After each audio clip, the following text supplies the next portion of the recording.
കാസർഗോഡ് കോടതിക്ക് 25 കോടി രൂപ ചിലവിൽ ബഹുനില കെട്ടിടമൊരുങ്ങുന്നു. 6 നിലകളിലായി നിർമ്മിക്കുന്ന കെട്ടിടത്തിന്റെ പ്രവൃത്തി 18 മാസത്തിനകം പൂർത്തിയാക്കും.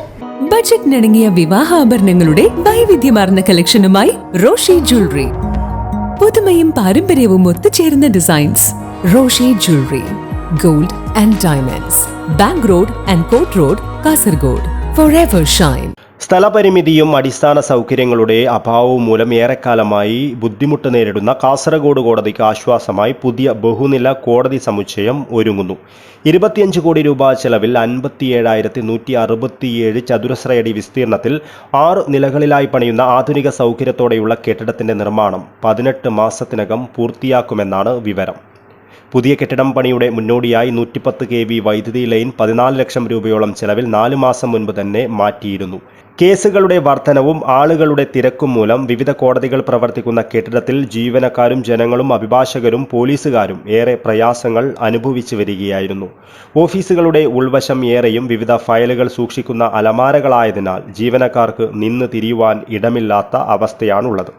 നിലവിലുള്ള കെട്ടിടത്തിൽ പ്രിൻസിപ്പൽ സെഷൻസ് കോടതിയും 3 അഡീഷണൽ സെഷൻസ് കോടതിയും മോട്ടോർ ആക്സിഡന്റ് ക്ലെയിം ട്രൈബ്യൂണലും പോക്സോ സ്പെഷ്യൽ കോടതിയും അസിസ്റ്റന്റ് സെഷൻസ് കോടതിയും ചീഫ് ജുഡീഷ്യൽ മജിസ്ട്രേറ്റ് കോടതിയും 2 മജിസ്ട്രേറ്റ് കോടതിയും മുൻസിഫ് കോടതിയുമാണ് പ്രവർത്തിക്കുന്നത്.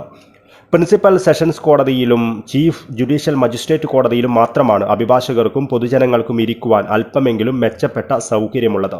ബാർ അസോസിയേഷൻ പ്രവർത്തിക്കുന്നതും ചെറിയൊരു മുറിയിലാണ്. പൊതുജനങ്ങൾക്ക് ആവശ്യമായ ശൗചാലയങ്ങളും ഇവിടെ പരിമിതമാണ്. ബഹുനില കെട്ടിടം വരുന്നതോടെ വിശാലമായ കോടതി മുറികൾ, ആധുനിക ഓഫീസ് സംവിധാനങ്ങൾ, അഭിഭാഷകർക്കും പൊതുജനങ്ങൾക്കും ആവശ്യമായ അടിസ്ഥാന സൗകര്യങ്ങൾ എന്നിവ ഒരുക്കുവാൻ സാധിക്കും. കോടതി പ്രവർത്തനം കൂടുതൽ കാര്യക്ഷമമാക്കുവാനും നീതിന്യായ സംവിധാനത്തിന് കൂടുതൽ ഉണർവ് നൽകുവാനും ഇതുവഴി സാധിക്കും. ചെങ്കള മാസ്തിക്കുണ്ടിലെ MA മുഹമ്മദ് ഷാഫിയാണ് കെട്ടിടത്തിന്റെ കരാറുകാരൻ. 18 മാസത്തിനകം പണി പൂർത്തിയാക്കുമെന്ന് മുഹമ്മദ് ഷാഫി പറഞ്ഞു. നിലവിൽ വാടക കെട്ടിടത്തിൽ പ്രവർത്തിക്കുന്ന കുടുംബ കോടതിക്കായുള്ള കെട്ടിടത്തിന്റെ നിർമ്മാണവും വിദ്യാനഗറിൽ പൂർത്തിയായി വരുന്നുണ്ട്. 21 രാവിലെ 10:30 ഹൈക്കോടതി judge doctor justice Kauser Edappagath കോടതി കെട്ടിടത്തിന് തറക്കല്ലിടും. Principal and sessions judge Sanu S Panicker അധ്യക്ഷത വഹിക്കും. ഹൈക്കോടതി judge justice AA Siyad Rahman മുഖ്യാതിഥിയായി പങ്കെടുക്കും. Rajmohan Unnithan MP, NA Nellikunnu MLA തുടങ്ങിയ പ്രമുഖരും ചടങ്ങിൽ സംബന്ധിക്കും. News bureau, Kasaragod.